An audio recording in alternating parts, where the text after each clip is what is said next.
Boot cut Balaraju cinema మొత్తానికైతే నిన్న విడుదలైపోయింది. కొన్ని తక్కువ థియేటర్స్‌లోనే రిలీజ్ అయినప్పటికీ కూడా అసలు ఈ సినిమా పైన అంచనాలైతే విపరీతంగా ఉన్నాయి.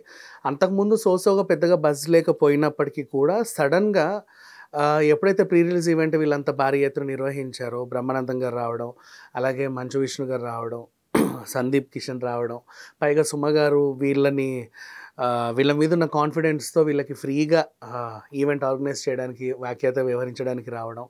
అలాగే సోహెల్ కూడా ఇంకా చాలా చాలా విషయాలు చెప్పడం మనం అందరం చూసాము.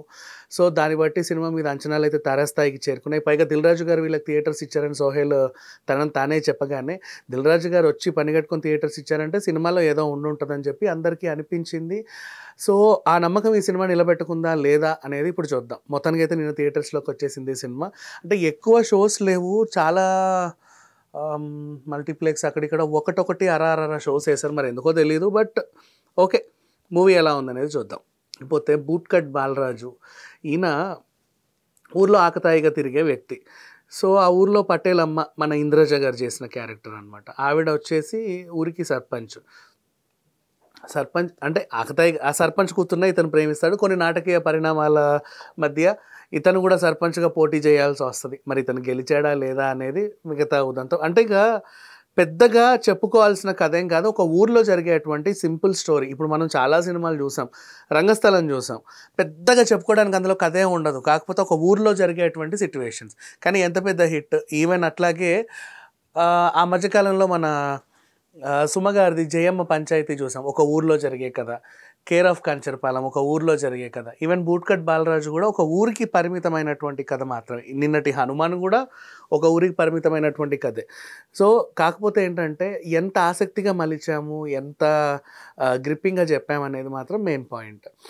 అయితే అనుకోకుండా అంటే బేసికలీ కథ ఏముంది అని చాలామంది అనుకుంటారు. మా దగ్గర మంచి కథ ఉంది, సినిమా తీద్దాం అని చెప్పుకుంటారు. కానీ బేసికలీ అన్ని కథలు ఒకలానే ఉంటాయి. కాకపోతే ఇచ్చే ట్రీట్మెంట్ కొంచెం డిఫరెంట్గా ఉంటే ఆల్మోస్ట్ అందరికీ నచ్చేస్తుంది.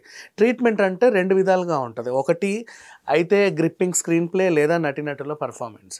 ఇకపోతే ఈ బూట్ కట్ బాలరాజులో ఈ 2 ఎలా ఉన్నాయనేది చెప్పుకుంటే ముందుగా నటీనటుల పర్ఫార్మెన్స్ గురించి మాట్లాడుకుందాం.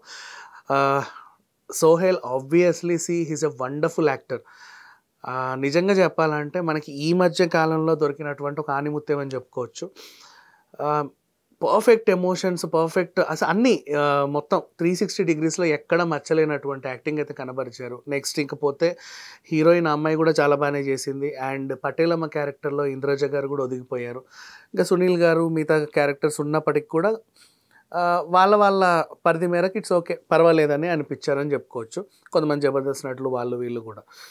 అండ్ ఇకపోతే సాంకేతిక నిపుణుల విషయానికి వస్తే డైరెక్టర్ నిజంగా ప్రాణం పెట్టే సినిమాని తీశాడని చెప్పుకోవచ్చు.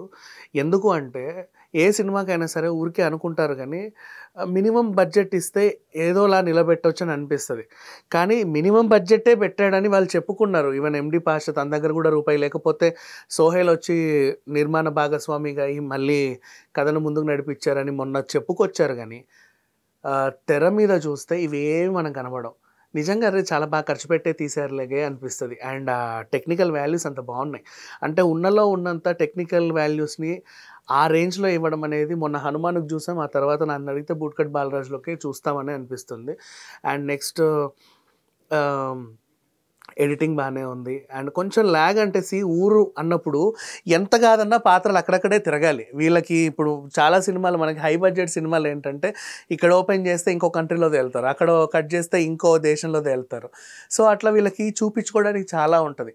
కానీ ఒక ఊరు నేపథ్యంలో సినిమా వచ్చిందంటే 2.5 గంటలు ఆ ఎమోషన్స్ అన్నీ అక్కడక్కడక్కడ నడిపించాలి. ఈవెన్ మన 'మర్యాద రామన్న' సినిమా ఒక ఇంట్లో నడిపించారు కథలంతా కూడా. అట్లా వీళ్ళ ఎంత కాదనుకున్నా అక్కడే నడిపించాలి. సో, దాన్ని ల్యాగ్ అనలేము, ఇంకేం అనలేము. బేసికల్లీ చూసే వాళ్ళకి అనిపిస్తుంది, అరే ఇందాకే కదా ఇక్కడికి వచ్చాడు, మళ్ళీ ఇక్కడికి ఎందుకు వచ్చాడు అంటే అక్కడికే వస్తాడు. ఎందుకంటే ఆ ఊర్లోనే కథ నడుస్తుంది కాబట్టి. సో, ఇది కథ. చాలామంది మాట్లాడుకుంటుంటే విన్నాను నేను, లైక్ మొత్తం కొంచెం ల్యాగ్ అది ఇదని. బట్ అట్లాంటిది ఏమి అనిపించదు. మనసు పెట్టి సినిమా చూస్తే ఎవరికి ఆ చిన్న పొరపాట్లు ఏం కనబడవు. అండ్ నెక్స్ట్ అసలు ఇట్లాంటివన్నీ వెతుక్కోవడానికి ఆస్కారం ఉండదు. వై బికాజ్ ఆర్టిస్టులు అంత బాగా పర్ఫామ్ చేస్తారు తెరపైన. అంటే వాళ్ళ ఎమోషన్స్‌కి మనం కనెక్ట్ అయ్యాము ఒకసారి అంటే, ముందు వెనక ఏమున్నా ఏ సీన్ అయినా సరే మనం అంతగా పట్టించుకోమనే నాకు అనిపిస్తుంది. అండ్ నెక్స్ట్ ఇకపోతే మ్యూజిక్ అబ్బా! ఎక్సలెంట్ అని చెప్పుకోవచ్చు. ఇంత చిన్న సినిమాకి మ్యూజిక్ డైరెక్టర్‌గా ఎవరైనా తీసుకున్నారు అంటే, బడ్జెట్ లేక ఏదో చిన్న చిన్న పాటలు ఇచ్చేస్తారులే అనుకుంటారు కానీ, బ్యాక్‌గ్రౌండ్ స్కోర్ నిలబెట్టింది సినిమాని ఎక్సలెంట్ అని చెప్పుకోవచ్చు. ఇక అసలు విషయానికొస్తే ఈ వీకెండ్ ఈ సినిమా అనుకున్న అంచనాలు రీచ్ అయిందా అంటే, రీచ్ అయిందనే చెప్పుకోవచ్చు. కాకపోతే కలెక్షన్స్ పరంగా చూసుకుంటే వాళ్ళకి థియేటర్స్ చాలా తక్కువ దొరకడం వల్ల, కొంచెం కాంపిటీషన్ ఎక్కువ ఉండడం వల్ల, అన్‌ఎక్స్‌పెక్టెడ్ సిట్యుయేషన్స్‌లో ఏదో మొత్తానికి రిలీజ్ అయితే చేసుకున్నారు. మరి వీకెండ్ కలెక్షన్స్ ఎలా అంటే మౌత్ పబ్లిసిటీ అంతే. ఒకరు చూసిన వాళ్ళు ఇంకొకరు చెప్పడం, సేమ్ మన 'హనుమాన్' లాగే. చూసిన వాళ్ళు ఇంకొకరు చెప్పడం, చూసిన వాళ్ళు ఇంకొకరు చెప్పడం అలా అలా అలా అలా థియేటర్స్ పెరుగుతూనే వస్తున్నాయి. ప్రెజెంట్ అయితే అంటే వాళ్ళకి ఎక్కువ మందికి తెలీదు కూడా సినిమా రిలీజ్ అయింది అన్న విషయం. బట్ చూసిన ప్రతి ఒక్కరు మాత్రం నెక్స్ట్ ఆప్షన్ ఇంకొకరికి ఫోన్ చేసి మరి ఫ్యామిలీతో తప్పకుండా వెళ్ళండి. ఈ సినిమాని మనం ఖచ్చితంగా చూడాలి అని మాత్రమే చెప్తారు. దీంట్లో మాత్రం ఎలాంటి అతిశయోక్తి లేదు. సో, ఓవరాల్‌గా ఈ సినిమాకి నేనిచ్చే రేటింగ్ మాత్రం 3.5/5 అండ్ ఆల్మోస్ట్ అందరూ సెటిల్డ్ పెర్ఫార్మన్స్ ఇచ్చారు. ఎక్కడ కూడా ఏం లేదు. రొటీన్ స్టోరీ అంతే. అంతకు మించి మిగతా చెప్పుకోవాల్సిన అవసరం లేదు. రొటీన్ స్టోరీ అంటే మహా కథలు ఎన్నున్నాయి చెప్పు. ఇప్పుడు ఇవాళ రేపు 100 సినిమాలు తీసుకుంటే 99 రొటీన్ కథలే ఉంటాయి. ఒకటో రెండో అప్పుడప్పుడు కొత్తదనం వస్తా ఉంటది. కానీ ఎంత రొటీన్ కథైనా ఎంత బాగా చెప్పగలిగాం అనేది మాత్రం మెయిన్ పాయింట్. దీంట్లో మాత్రం అందరూ గూడా అసలు అవన్నీ మర్చిపోయి కథలో లీనమైపోయేలానే ఉందని మాత్రం చెప్పుకోవచ్చు. Thank you so much.